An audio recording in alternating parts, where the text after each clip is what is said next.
So I do really like that right away. Like, we didn't see it because we had to skip to well, we didn't have to, but we did. Skip to episode like 7, and so we didn't get to see them interact. We didn't get to see Alia and Marinette interact after Alia found out the truth. But right away in the show, right after episode 3, episode 4, Alia immediately got involved in the Miraculous plot, and I really like that. I really like how they just like didn't waste any time and immediately put her in there. And you see that apparently Marinette is trying to find a way to stop the Akuma attacks. She has a whole board showing all the different like akumatized victims and how many times they've been akumatized. So you can see like Mr. Pigeon, you can see from here just the amount that he has been akumatized. And then you have, what's really interesting is a question mark next to Lila. I wonder why. I wonder if Marinette suspects her a little bit more. She's been akumatized.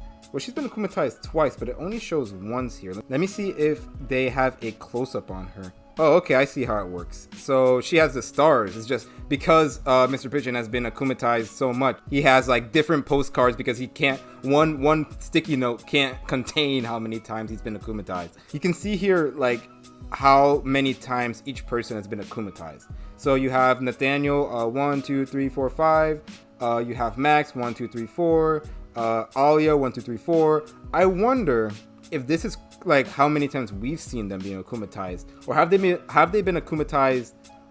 Have they been akumatized off screen? So there's been times where they just don't show the villain attack, but there is a villain attack. That's really interesting. I wonder. I'm not sure if somebody wants to check that. Like Lila, it says that she's been akumatized 5 times, which is really interesting. And I wonder if these are the locations where they've been akumatized. That seems very interesting. But yeah, you can see the question mark here. And I wonder if she is suspecting her, because there's a question mark and then there's also a circle around them. So that's really interesting. And I wonder if she's like, okay, there's something weird about Lila. I'm just going to save that for later and put a question mark. That's really interesting. We haven't seen Lila really interact with Marinette at all this season. Like, we've seen her like show up here and there. I think she was in like 2 episodes this season, but she hasn't really done anything yet. She hasn't really been akumatized. She hasn't contacted Gabriel. She hasn't talked to Marinette. She hasn't even talked to Adrian. And then she also has some newspaper clippings here that I can't read because I can't speak French. But if anybody sees anything weird here, you can put it down in the comment section below, because that's really interesting. Oh yeah, and then we see her trying another effect, and it ends up just like exploding and worrying her parents, which I'm sure just are completely like they're completely in the dark. They have no idea what's going on, which I'm sure is gonna come back to bite Marinette later. Not saying that she's gonna tell her parents, but maybe just like find a way to tell her parents without telling her parents, because they must be worried. They have no idea what's going on with their daughter. This whole season she's been like locked up in a room, and then now she's exploding things. So like they must be horribly worried. This scene, I didn't even notice this scene was here. Real quick, going back to the parents, you can see here this science presentation is worrying me. So like I said, they are very, very worried about Marinette right now. I feel like there was some genuine worry for Kagami from Marinette. And like she said, she's like Kagami's only friend in Paris. So really, if she wasn't there to console Kagami, then nobody else would. Marinette has this group of friends. Kagami just has Marinette. And unfortunately, Marinette was on some other stuff this episode. But she at least is there for Kagami, which I do like. So I really like this picture. So I really like this picture right here, because it just shows how close Marinette and Kagami are. Remember when they first started, like Marinette just didn't know what to say to Kagami. She couldn't read her at all. And then now like they're really good friends, and I really like this friendship that they have.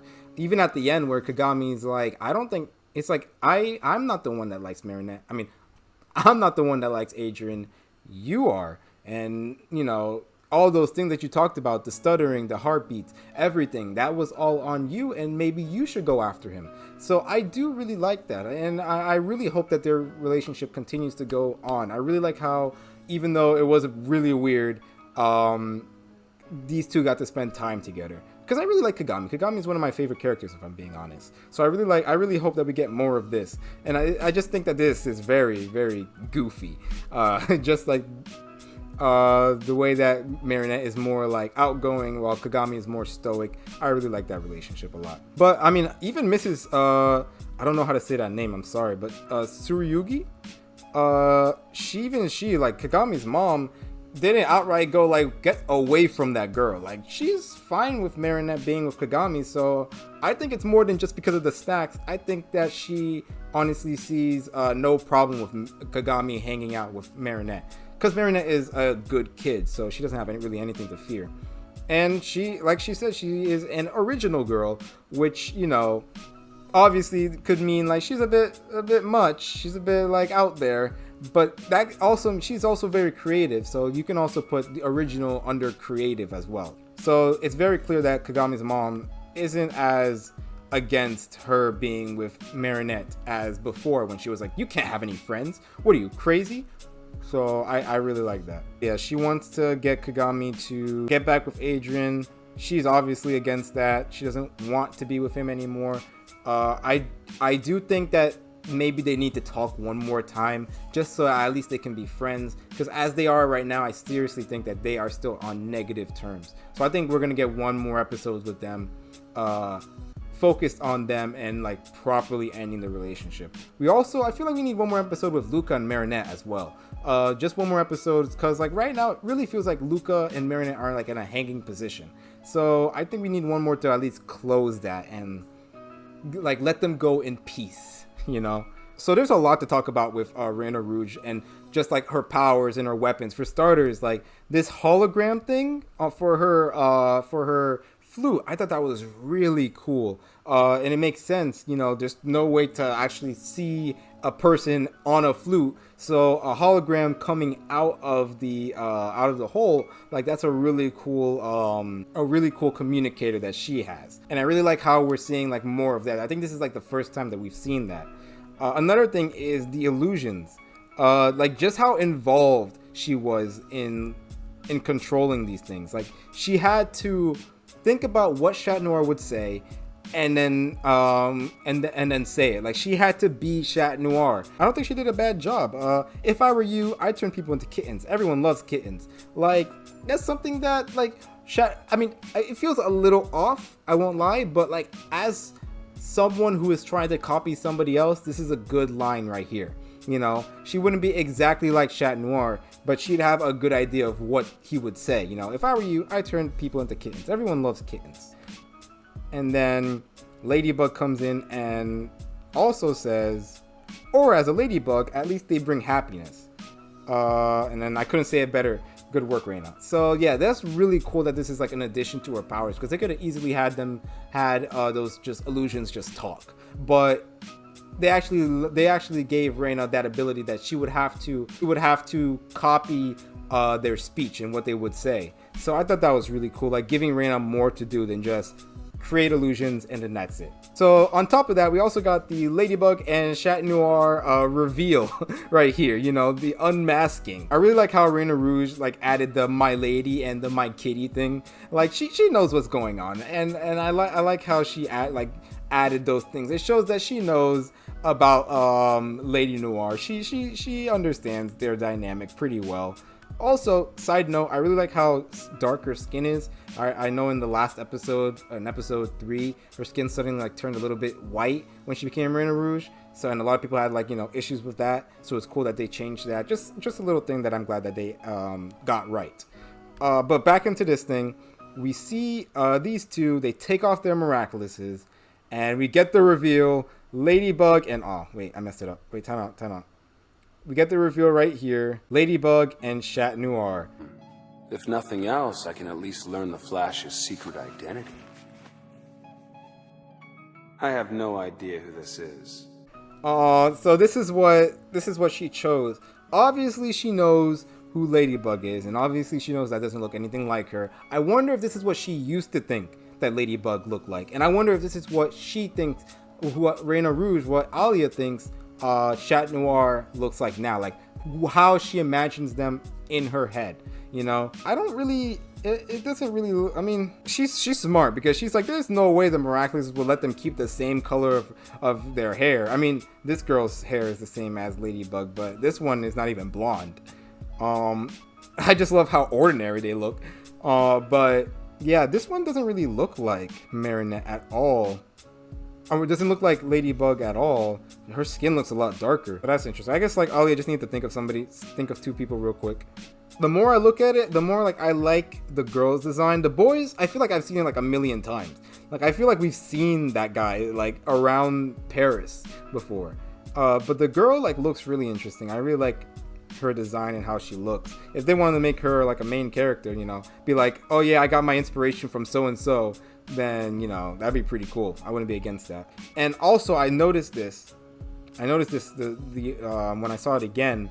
This is the same like posture that she has when she transforms into Ladybug in it was that short of the 2D Marinette, you know, the 2D Miraculous Ladybug. That's what she did in there, and that's when like her ribbons like came out like all dramatic. Like I really like that nod to the Miraculous Ladybug short that they had, the 2D one. So I was wondering, because the only other times we saw the charm was in Furious Fu, and in Furious Fu it looked like a Ladybug charm. Like it looked like it was red and black like a Ladybug. So I thought, okay, it's a charm that's supposed to look like a ladybug. And that's how we saw it again in the Juleka episode, and it looked like brighter, like pinker. And I was like, that's a little weird. Isn't that different? And that's when I looked back and they were different. This is definitely a confirmation that this is different.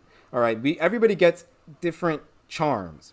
And I guess it's like the color scheme of your villain persona. So here it's black, blue, and pink, which is the costume of Mr. Pigeon. So I think it's really cool that each charm is different. And then we get another rain scene with these two. We didn't get the music, which is a shame. We got a different music, which I really like, the Miraculous Ladybug theme, but done different. I really like that theme, but I also wish that we got that theme, that rain theme that we got at the end of season 1.